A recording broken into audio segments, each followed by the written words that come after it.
Okay, so this is going to be a video in the next segments of quite a few videos. Today we're going to talk about Instacart stealing tips. There's a lot of or a lot of different opinions on this, I guess. And some people say, well, no, they're not, and some people say they are. Lots of people have asked chat support, and I'll get into this here in a moment, about this very question. So we'll start off with the factor: is Instacart stealing tips? Yes, they are. Not on every order, but they are stealing tips. If you pay close attention to your earnings, and this happened to me, I started getting onto this, and eventually I think this is kind of led to me being deactivated because I dug too deep. I started noticing on all my orders that my tips were being shaved 1 to 3 cents on each order. Every order, 1 to 3 cents. I had some that were 5, but the general average was a penny to 3 pennies. And most of you are going to say, well, that's not a lot. Why is it such a big deal? Well, if you think about it, it's the principle of the factor, right?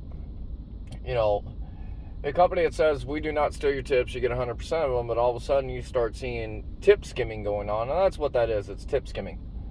And you think about it, you do the math on this. All right, they do this to me, and you're thinking about it as you being the one person. You're not thinking about the big picture here.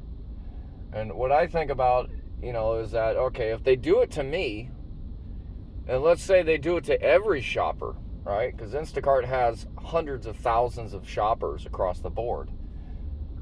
Well, a penny to 3 pennies, that's a lot of money on each order. If you do the math, and I haven't sat down and done any of the math, but let's say Instacart has 500,000 shoppers, and they skim 2 cents off everybody's order.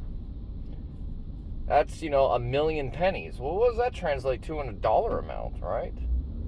And you take 2 zeros off that, and that's your dollar amount, because 100 pennies is $1.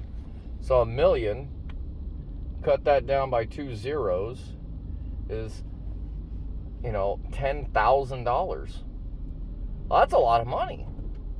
Well, think about it. Instacart gives bonuses and all this other shit. Well, they spend money on this, but they got to turn a profit too. And I'm not going to get me wrong. It's a business. They got to turn a profit. But they take loss too. They take a big loss. Instacart system is so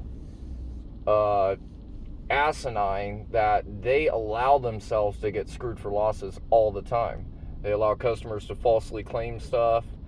And there's no real check system to it. They say they investigate these things, but they really don't, because it's not worth their time. It costs to have somebody go through something and investigate something, costs time and money, which Instacart is not about. Instacart is about making money, not spending money.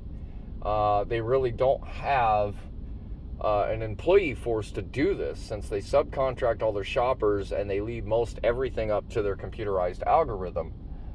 They don't really have anybody that gets in the middle of it. I've gotten an email one time saying that they've investigated, quote unquote, and removed the rating and the customer, feedback associated with the order. However, your ratings are based on a circulation of orders. 100 orders rotate your ratings out. So by the time they got back to me to do this, I'm pretty sure that customer rating had already fallen off. It took them 2 months at least to send me an email about it. So that means in the 2 months' time, if I didn't do enough orders to get rid of it, I was screwed until you guys got off your asses to figure it out. Yeah, no.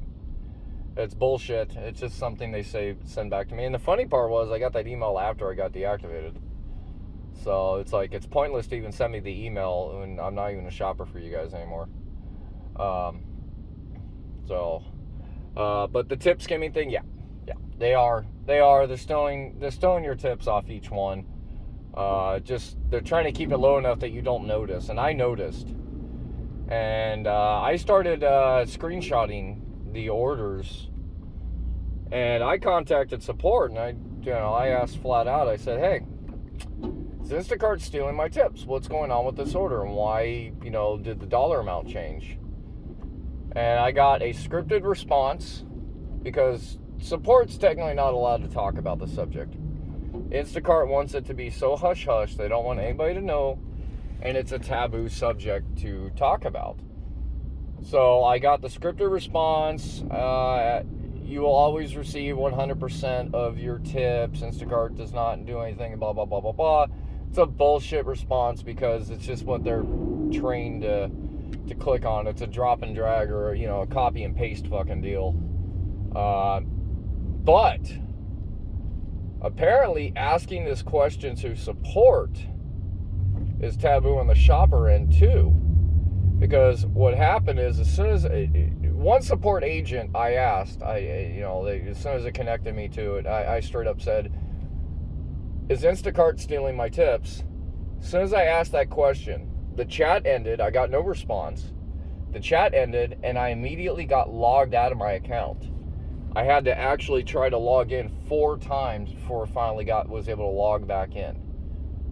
Apparently, they kind of blacklisted me for a second there to keep me quiet.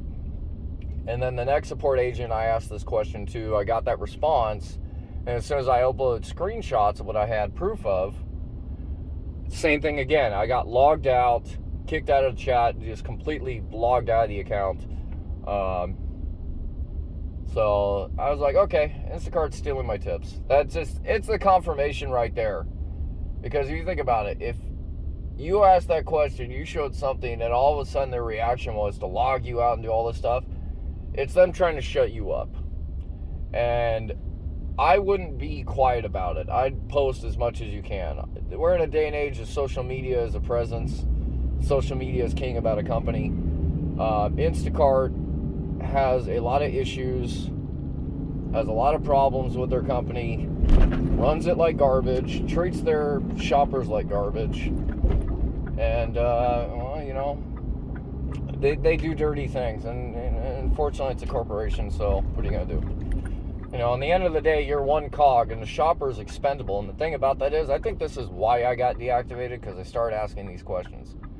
Because all of a sudden, after I asked these questions, I got an email saying you were deactivated because you abused shopping time and distance. I did not abuse shopping time and distance, but I think that's what they were using just to quote-unquote justify their deactivation against me. I got no response from anybody in Trust and Safety. In fact, the Trust and Safety team pretty much ghosted me. As soon as I appealed to it, they gave me back saying, nope, we denied your appeal, blah, blah, blah. Yeah, once you're deactivated from Instacart, that appeal process is just minutia. It's designed to make you think you have a choice, but you really don't, because I don't know anybody that's been deactivated, that has appealed, that's actually been given back their account. There's a few times where people have been deactivated over the selfie check thing, and that's a 50-50. That's about the only time I think anybody's gotten their account re-accessed is because the computer algorithm there. But anything else, no. I mean, Instacart's a business venture. Unfortunately, it's at the blood, sweat, and tears of the people. So, yep, keep a close eye on your earnings. Keep check on that stuff, and don't stay quiet about it. I don't know what else to say. I mean, I know if you say something to Instacart, you'll probably get deactivated like I did. Instacart's good about that. Just because they want to control it. But social media is a great tool. Blast it on Facebook, blast it on YouTube, blast it on Instagram, and everywhere else you can. Thanks for watching this video, and I will upload more with more of my experience on Instacart. It's going to be a tell-all. I'm going to tell everything. I'm not bound by anything anymore because I'm not an active shopper anymore. So, and here's the kicker on that. Once Instacart deactivates your account, your shopper agreement is null and void. Meaning I have no terms anymore. I can disclose everything I want. And we'll talk about tip baiters and all kinds of other people too here. So, I've got a lot to say. I'm just going to break this up into segments. So, thanks for watching, guys.